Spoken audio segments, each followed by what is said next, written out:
Lil Mosey found not guilty in Lewis County rape case. Following roughly 7 hours of jury deliberation, a trial that began last week resulted in not guilty verdicts for rappers Lil Mosey Eccles and Joshua Darrow, who perform under the stage names Lil Mosey and Band Kid J, respectively, in Lewis County Superior Court on Thursday. Both were acquitted on second-degree rape charges that were filed in 2021. The two were accused of having sex with the victim at a party in Randall on January 6, 2020, while she was incapable of consenting due to intoxication.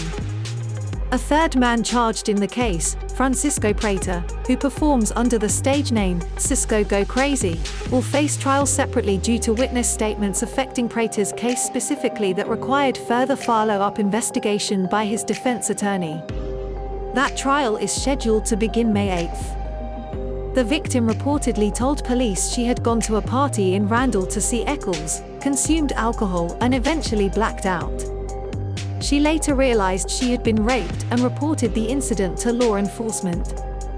Witnesses who testified during the 7-day trial included Eccles himself, as well as the alleged victim and others who attended the Randall party where the alleged incident occurred. One of those witnesses included a female friend of the victim who was closely involved with the victim in the aftermath of the alleged incident. Eccles successfully passed 2 polygraph tests conducted prior to his testimony in court, according to his defense attorney, Shane O'Rourke. Those polygraphs were not admitted as evidence in court.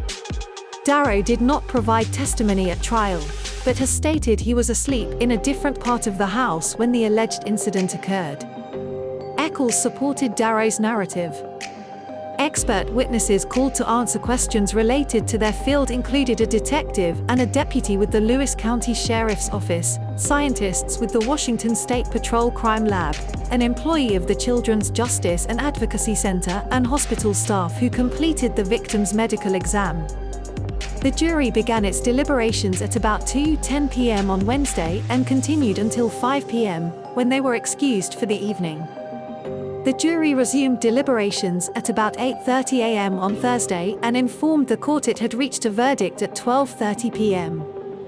Evidence presented to the jury included statements from the alleged victim and witnesses, police reports, crime lab reports, photos of the cabin where the party occurred, a sexual assault collection kit and sexual assault report, buccal swab results from both the alleged victim and Eccles, the clothing the victim wore during the alleged incident, and photos of bruises and scratches the victim reportedly sustained during the alleged incident.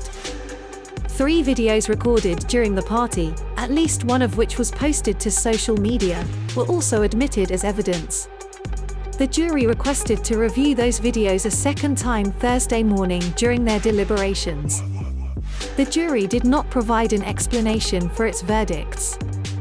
When speaking to a Chronicle reporter about the trial after the verdict was delivered on Thursday, O'Rourke said that, from his point of view, there was insufficient evidence to establish Eccles' guilt beyond a reasonable doubt. In addition, he said there was evidence to suggest Eccles wasn't involved in the incident at all.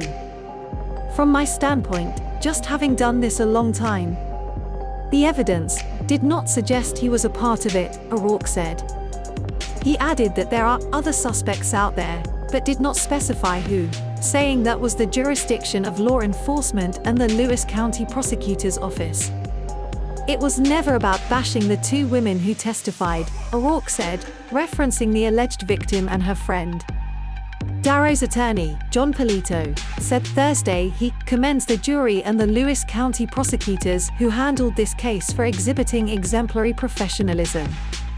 According to Polito, Darrow has always maintained absolute innocence in this case, which is different than being not guilty. Darrow never once considered accepting a plea deal for a lesser charge, Polito said, instead counting on a jury to review the evidence and confirm his innocence. We are very happy that the conscience of this community in Chehalis found him not guilty, Polito said Thursday. Prater's trial confirmation hearing is scheduled for 2:30 p.m. on Thursday, May 4th.